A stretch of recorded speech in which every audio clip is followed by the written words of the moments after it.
What's shaking, cocktail fans? I'm Modern Bar Cart CEO Eric Kozlik. It's my job to hit the road and seek out the best and brightest minds in the spirits and cocktail world so that I can share their secrets with you. This time around, I hang out with Master Distiller Lance Winters of St. George Spirits, one of the most important craft distilling operations in the world. St. George has been churning out delicious, innovative spirits for well over 3 decades, making a name for itself as a leader in the craft spirits movement. In this clip, we taste through 4 products in their distilling portfolio and learn the stories behind the flavors. I think you'll enjoy watching almost as much as I enjoyed tasting. Check it out.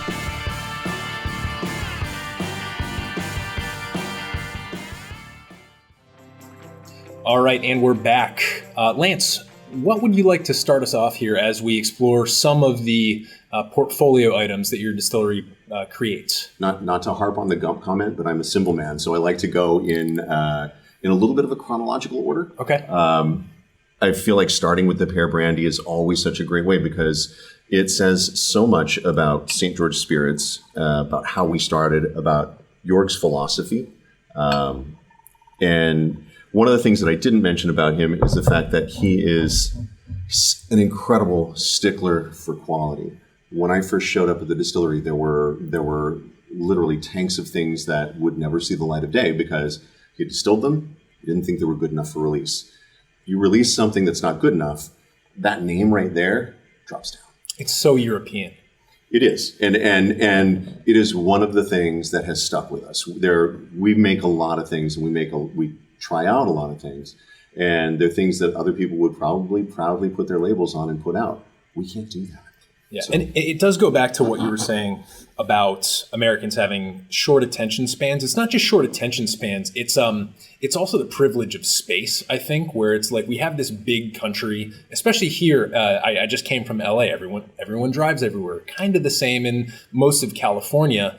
You can just drive away from a problem if you have it. But I feel like living in Europe, it's kind of like living in a small apartment building where you can hear people having sex in the next apartment. So it's like, you better, if that's the case, you'd better have good sex. Yeah. In Vegas, you pay extra for that. Yeah.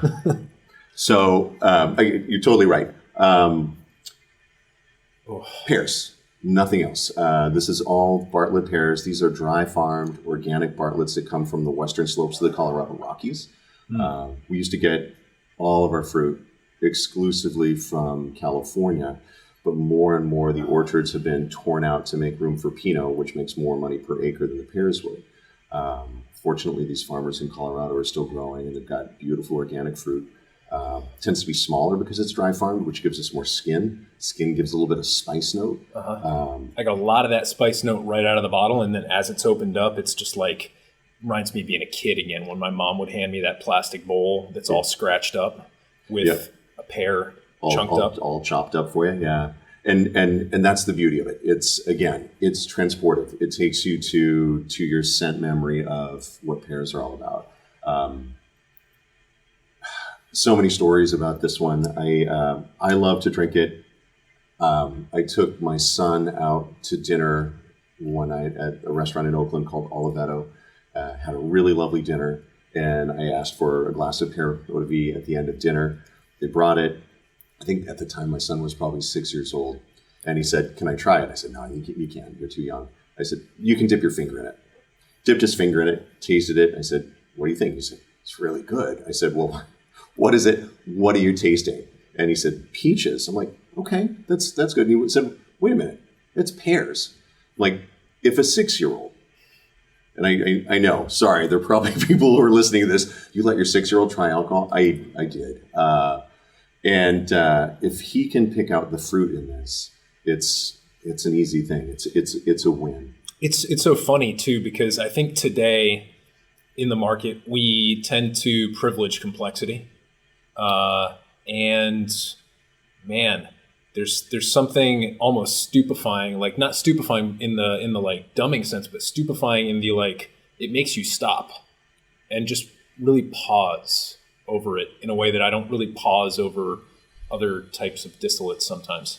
Yeah, if I'm understanding the comment about it being a privilege thing, or putting my own take on that, oftentimes the vocabulary that we use to describe the things that we taste, like if we're tasting wine, and wine tends to be one of those things where I'm picking up tobacco and old shoe leather and things like that, and those are super valid, but there is a sense of privilege that comes with that.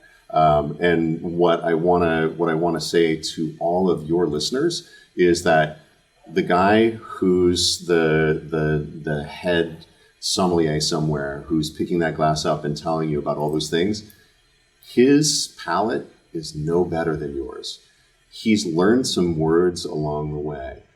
Trust your own palate. Your palate is the product of millions of years of evolution, just like his. And when you smell it and taste it, think about whatever your impressions are. There were times that when Jorg and I would taste pear, think about how you would, like, if you were tasting flour, how would you describe flour? Well, it tastes sort of floury. It's hard to do it. Yeah. But if you dig down a little deeper, you can find descriptors. And as we're talking about Pear Brandy, we've got different batches that we're getting ready to put together for a bottling. Well, this one's a little more steely than the other one. This one's a little warmer. We even used shinier. This one tastes shinier to me. And as long as the person that you're talking to understands where you're coming from on that, then it's an acceptable language. What I get here, beyond that spice, beyond what is just truly pear, I get honey. I get some really nice warm, soft apple as well. Yeah, I get like the honey crisp apple. Yeah, totally. And I love the influence of the skin too. I mean, to me, one of the hallmarks of the Bartlett pear is that skin. Absolutely. And to the point where as it's flowing off the palate, I get a sense of that almost gritty texture that you have from the flesh of the fruit. And it's such a remarkable sensory picture of what that fruit's all about. Yeah. And can you just give us a few numbers, like the proof, any other relevant label claims? It's 40% ethanol by volume. Each bottle represents about 30 pounds of fruit. We crush it, ferment it cold with champagne yeast, and then distill it. And so the only things in there, pears, yeast, and then water to bring it down from distillation strength. Distillation strength is usually average around 70%, sometimes a little lower, sometimes a touch higher. This is the largest still that we use to distill our pears is 500 liters or 130 gallons. So it's a small batch process. Yeah, and that's not bending the meaning of small batch. Yeah, no, it's definitely small batch, and who gives a shit? I mean, small batch. What does it even mean? It's important to us from the perspective that it gives us a certain ratio of copper contact. Again, we pick up these buzz phrases that marketing companies fling at us. Small batch. There are a lot of small batch whiskeys that you see that there ain't nothing small batch about them. These are produced in very small batches because of the fact that copper contact takes away a lot of sulfur components from the spirit vapor and leaves you with nothing but the impression of fruit. So that's what's really important there. So 40% alcohol, 30 pounds of fruit, 750 milliliter bottle. Yeah, it's all pretty straightforward. Beautiful. Yeah. Let's get to this gin. Yes, right now, we're getting to two products. The kind of middle of this lineup are two products I'm actually fairly familiar with. Great. So I'm excited about this. I'm excited about this as well. It's another interesting thing to talk about. When you talk about making a fruit brandy, your job as a distiller with a fruit brandy is to not screw it up. You get the best quality fruit that you can get, and then you shepherd it through the processes of fermentation, distillation, so that all the things you love about it show up in the picture. Making a gin is a sheer act of willpower. Willpower and composition. You are taking all these different colors and you're painting something from it.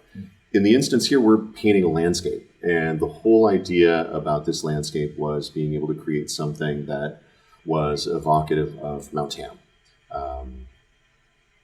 Again, the story of my son. When he was 8 years old, he's 21 now, so 13 years ago, I was picking him up from summer camp. And it had been a long, stressful day. I'm stressed out because I'm late to go pick him up. And I show up out in the woods to go get him, and suddenly I'm loosening up. I'm feeling pretty good about being there, even though I'm going to catch some shit for being late. And I'm realizing that it's because I'm smelling this place that's like, it's a relaxing place. And I came back thinking, okay, what is it about that place? I want to distill it. I want to distill a photograph of this place so that you look at a photo of Mount Tama, it's like, oh, great, it's a mountain. It's got some trees, shit like that. You can't sense it. Mm-hmm. I picked this glass up, and I'm on a hike. And the reason for that is we've distilled Douglas fir, coastal sage, wild fennel, and bay laurel. Those are things that are all in that landscape. We fill in gaps in the landscape. There are things like forest floor mulch, all those decomposing leaves that I smelled. Those are filled in by orris root and angelica root. They've got that great great earthy characteristics to both of those. A dusty sun-baked trail, as you're walking up just like hard-packed earth and dust is flying up, there's a sweet smell to that dust. Cinnamon does that. It does it really beautifully. So cinnamon is in here as well. We wok roast the coriander. Used to be on the wok that I got for my birthday, but I didn't want to trust the staff with that one too much longer. So we bought a wok for here. And obviously juniper, orange peel, and lemon peel for brightness. And that's it in this one. It's kind of creepy how those main 4 or 5 botanicals, the wild fennel, the coastal sage, the bay laurel, the spruce, is it the spruce or the fir? Douglas fir. Douglas fir. I grew up on a Christmas tree farm. Okay. It's creepy. It's creepy how all of those come through, not in succession. You know how sometimes you have that linear flavor experience where you're like, all right, well, first this hits and then this fades into this or whatever. They don't come through in succession. But as you think about one, it kind of, you can focus on it. It kind of like wafts up in front of you. You're like, damn, and that is beyond being an act of sheer will. I think from a mathematical and process perspective, it's almost a miracle. It's got to be.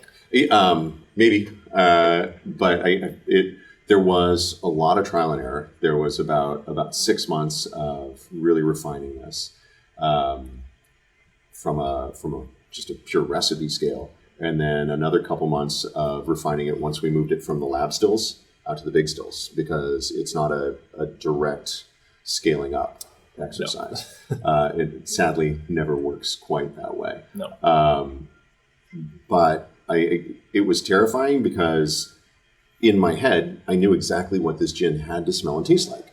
And I couldn't stop at anything less than that.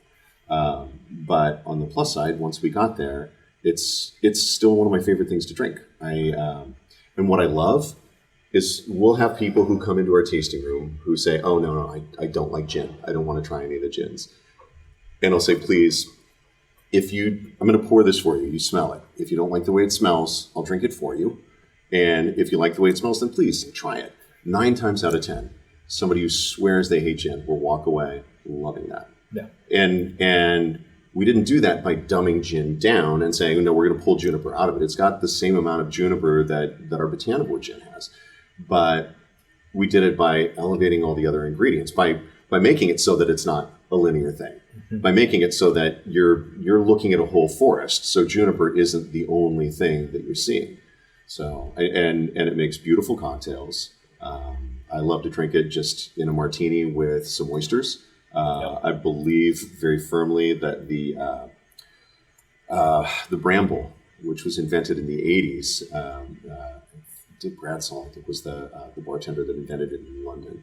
I think he saw this gin coming somehow and knew that it would be perfect in it. There's a place where the creme de mure, blackberry liqueur, intersects with the landscape of this, and the two of them feed off of one another in a really beautiful way. I made called a creme de bois. I grew up. Love the name. Next to that Christmas tree farm, there was this patch of wild black raspberries that grew right on the side of my driveway, which is this 1/4 mile long dirt road. And so my mom took a picture and sent it to me about a year ago, not a year ago, a year and a half ago, and said, "Hey, these are ready." I said, "All right, you want to do a project?" And so we did the black raspberry liqueur, and I think I've actually had like a little almost kind of like a super boozy cure. Yeah. With this and the remaining bottle of that I had. That sounds lovely. And it's really nice. Very cool. Yeah, this is, and I've actually gotten into some deep trouble, although very much in the confines of my own condo. So it didn't result in any arrests or anything. Combining this product and the next one we're going to taste. I love combining those two, and I can explain to you why. For me, there's a synergy between the two of them, and maybe it'll be the same for you. Back to your growing up at that Christmas tree farm. I grew up at a distillery for the last 24 years, and a couple years into it, I started, when Christmas was over, chopping up my Christmas tree and popping it into the still with high proof and distilling Christmas trees. It's one of the things that led me to understand what I could do with ingredients for the Terroir Gin. Mm-hmm. But I always did it because for me, that smell, that's Christmas. It wasn't meals, it wasn't presents, it was the fact that the house was full of that smell of the Christmas tree. And for us, it was typically noble fir. And noble fir has a little bit more citrus to its nose and a little bit more wintergreen. But man, it was lovely. This is another active construction composition. Initially I wanted to do a Fernet, and I failed miserably every time I was trying. And one of the things that I realized was Fernet Branca is pretty much perfect as it is. And there are already a lot of really beautiful Fernets. And I think there are a lot of new ones coming out that are delicious. And I'm not going to try and force myself to create a Fernet when it's not working. All the flavors that I really gravitated towards that I wanted to use in a Fernet were saying brighter. And so when I finally decided to go brighter and go in an aperitivo direction, everything started to fall into place. This one is gentian, which gives the base bitterness. That's that big punch of bitterness right up front. There's benzoin gum, which is this really beautiful resin. And there's balsam fir, which I discovered at a friend's wedding. I was out in Western Maine. Hey, Sam and Jess. Went to Sam and Jessica's wedding out in Center Level, and the smell of the balsam fir out there was just really beautiful. That's one of the places where this crosses over so nicely. Cascara sagrada, which is the bark of the California buckthorn tree, gives the impression of cinnamon and sandalwood without there being cinnamon or sandalwood there. Right. You actually see that popping up in a lot of candles these days. Yeah. Cascara. Yeah. That's like a big buzzword in the candle. It's a lovely aroma. I can totally understand why. It's something that you see in incense as well. Mm-hmm. So this is the Bruto Americano. Yeah. Right. And am I correct in assuming that means dry? No. I can see that. I was going more for so in Italian, Bruto is ugly. Bruto Americano, ugly American. This was conceived during an election year. So there you go. Doesn't matter which side you fall on. We were all ugly Americans that year. But I wanted all those flavors to come together to give something more than just bitterness. There's California Seville orange peel, pink peppercorn, oolong tea, fresh ginger. Just this whole host of ingredients that bitterness comes first, and then you get that bright citrus in the finish. But I wanted to fill up the mid palate. I felt like a lot of aperitivi just missed out on that mid palate contribution. So that was a big place for me to be able to play. What I think an aperitivo is a perfect place for you to, after having created this gin that is hyper local in at least a manner of speaking, and creating Eau de Vie that at that point were probably being sourced all locally. Now you're working with some of these ingredients like oolong tea, like ginger that are just not local, and that very much kind of mirrors the history of aperitivi and why the Italians were the first to kind of corner the market on it, because they had all the spice trade. Yeah. Yeah, absolutely. So it kind of, there's a great logic to the way that, I see this progressing. And to me, sometimes when I think about innovation, you hear, especially entrepreneurs saying, all right, well, we're going to jump off a cliff and build the plane on the way down. There's an anxiety that comes with innovation sometimes. And there's a, kind of like driving through the fog and, all you can see is, 10 feet in front of you. But I think if you can find a compelling enough logic to kind of ground that, it kind of justifies the process a little bit, I think. And it's really nice to sit here and talk with you because, I'm familiar with the products. I'm familiar with how they work at a flavor level, but it's great to hear the background for it. And it makes it even more compelling to me, if that makes any sense. Awesome. Yeah, it totally does. Thank you. Yeah. I appreciate that. And it's probably the first time in many years anybody's ever said that we're logical in any way at St. George. So I'm going to make Ellie listen to this twice. Good. Ellie's my wife, just in case. So this is fun because we're now finishing our spirits tasting on what it was that brought me here to St. George Spirits. Yes. This is our single malt. This is the 19th bottling of our single malt, hence the name Lot 19. One of the things that I thought about when we first started making whiskey was that whiskeys are made from pale malted barley. It's either peat smoked, not peat smoked, or some combination of the two. That's what single malts were. But as an Eau de Vie distiller, which I became before I became a whiskey distiller, I realized that an Eau de Vie can be incredibly flavorful and layered and beautiful as it flows from the still, not just from barrel aging. And I thought, how do you do that with a whiskey? Well, you do that by using grains that are roasted a little bit more heavily. So this is two-row pale. It's crystal malt, which is the sort of caramelized version of malted barley that you would see going into an amber beer. It gives that amber color, gives that great malty sweetness, gives some toasted nut character to it as well. Chocolate malt and black patent malt, the things that would go into a porter, a stout, or brown ale, that give the cocoa, coffee, and sort of metallic tones. And then a malt that's called Bamberg malt that's smoked in Germany in a town called Bamberg over alder and beechwood. Totally different smoke profile. If you go with peat, you're going to smell just like somebody's single malt. I do want to play with doing some peat smoked malts, but I wanted to establish a house style before I had something that was like that. This whiskey says more about us than it says about whiskey. It says that we like our whiskeys a little on the sweet side. This is all about chocolate, roasted hazelnut, maybe some pine nut, big smack of cocoa.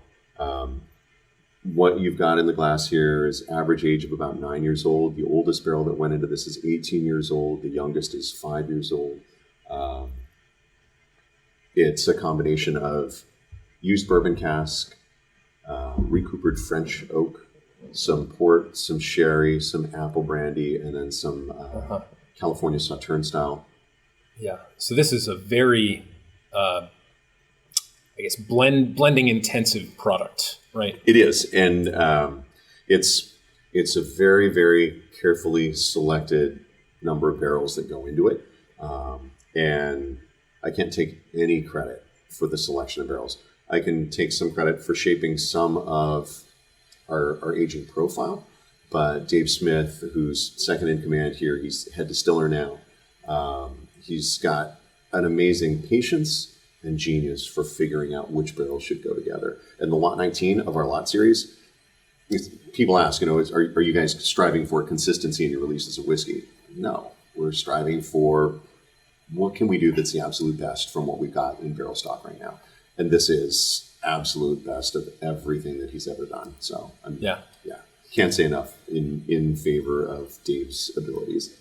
On the nose, I was a little confused at first because I didn't realize all the different cask finishes that went into this, and I was like, oh, is this plummy? Is this, what's the fruit on here? So just hearing the California Sauterne, the apple brandy, I was like, all right, I'm not broken. Like, yeah, no, not at all. It does require some thought realignment, but that's what I want. I don't want to make this super easy. I want it to be enjoyable, but I want you to think, okay, what's going on here? So the California Sauterne barrels, they give you're picking up stone fruit from that. It's nectarine, but they also give a little bit of rose geranium, and they're such beautiful barrels.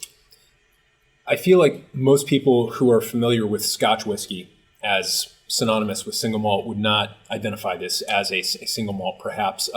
Do you have any thoughts on the American single malt category?